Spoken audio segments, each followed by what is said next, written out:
Spurs went 2-0 up, and Paul's in the stadium, and I first leg against on the first leg of Bodo, and I was coming home from America, and he texted me saying, "I've booked the Airbnb, book the rest."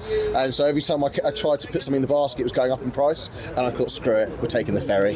And I just told him we've booked the ferry with 2 reclining seats, and he said, make sure you get a room. So we've now got a room. So you got a room. We've got a room, so we're all fine. I mean, I was literally in the stadium when I messaged him as well. So we're at the game. I think we'd just gone 2-0 up before half time it was, and I thought, right, we've got to take the gamble.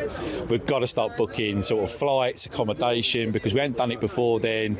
We teased on the idea maybe potentially after the Frankfurt game, but with Spurs and how they've been this season, It's a big gamble. there's a bit of a gamble this year. We've not been that great, but in Europa League we've not been too bad. So obviously 2-0 up at home, I thought, right, I got a bit brave. I've had a few probably beers pre-match, feeling a bit confident, a bit bold. I went, and I knew he wasn't obviously in the ground near me, obviously because he said he was in Florida.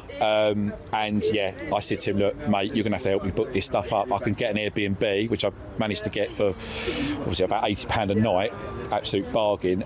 But the flights was a bit of a problem, weren't it?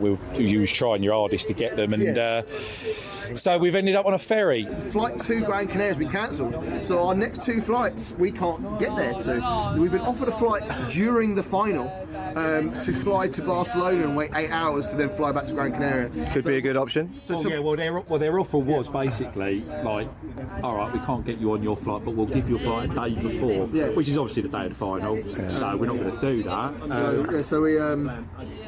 So I've decided to just relocate to Spain.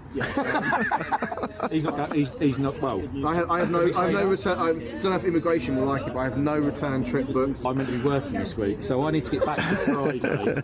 So I've decided, because of our flight that got cancelled, to get a bus from Bilbao to Madrid, which is about 4.5 to 5 hours. Then catch the flight home to London via Rome.